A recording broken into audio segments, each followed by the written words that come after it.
My name is Tony Robinson, and as well as being Bishop of Wakefield, I also have the privilege of being Chairman of Forward in Faith, and also Chairman of the Society's Council of Bishops.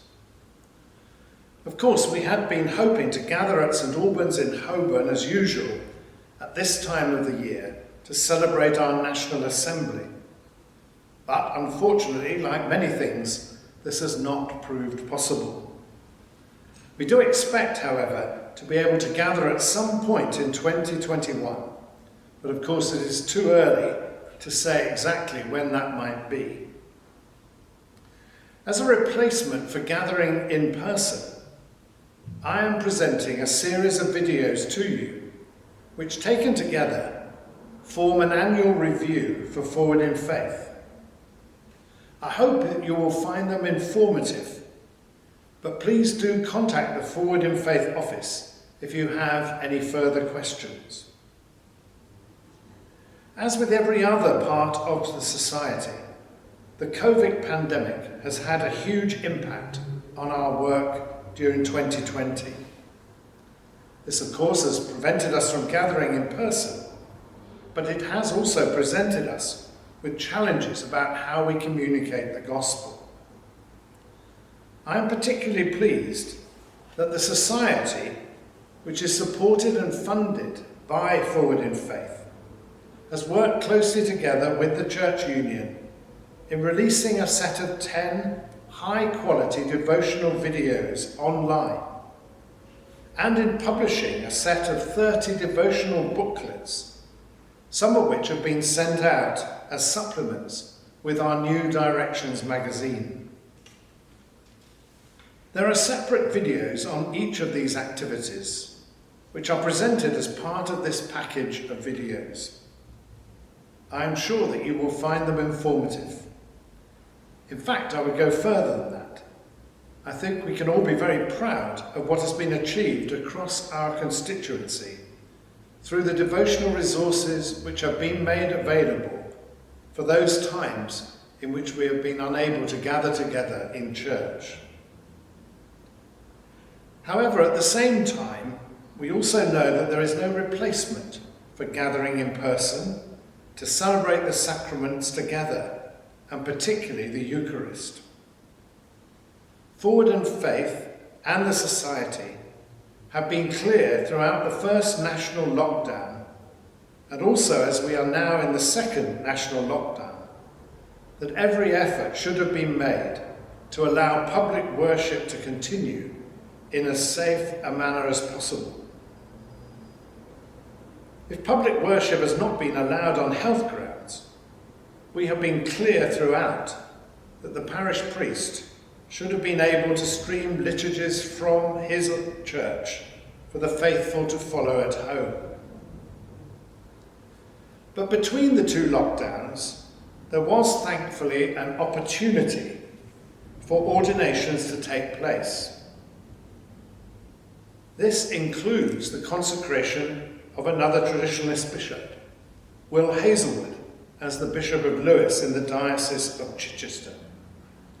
And we rejoiced in his consecration in mid-July. Around the Feast of Michaelmas, there have also been diaconal and priestly ordinations.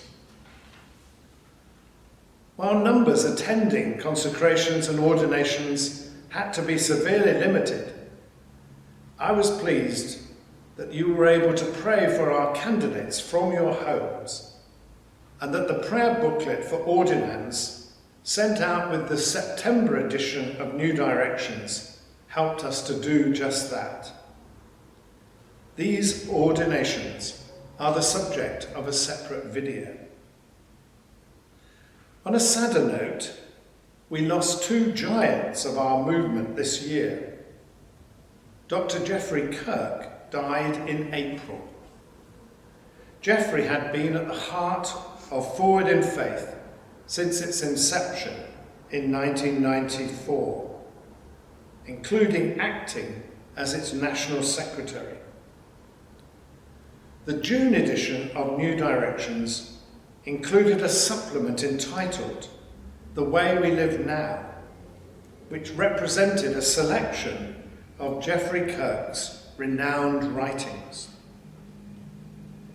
Shortly after that death was the death of Father Beau Brandy in May. Father Beau had served on the Forward in Faith Council for many years, most recently acting as Area Dean for Scotland.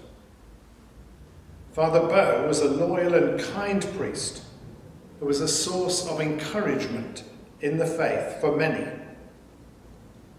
So may Geoffrey and Beau rest in peace.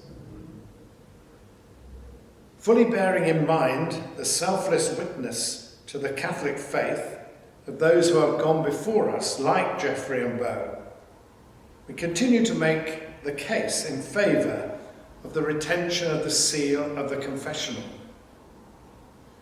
It remains under attack from those who do not seem to understand its purpose or the nature of the Church's sacraments. We have already achieved one part of a retraction which we have been seeking from a diocesan document which conflicts with the Church of England's canons, and are looking at another, similar examples of misleading literature which have been issued by dioceses on this topic.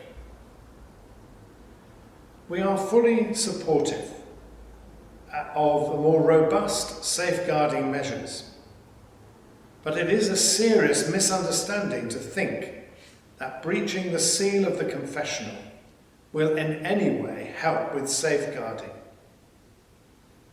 This is very likely to come up again in 2021 with the publication of further ICSA reports, and we shall have to continue to make the case. We should not underestimate the strength of the attack which we face on the inviolability of the seal of the confessional. In February of this year, Dr. Colin Podmore retired from his role as Director of Forward in Faith.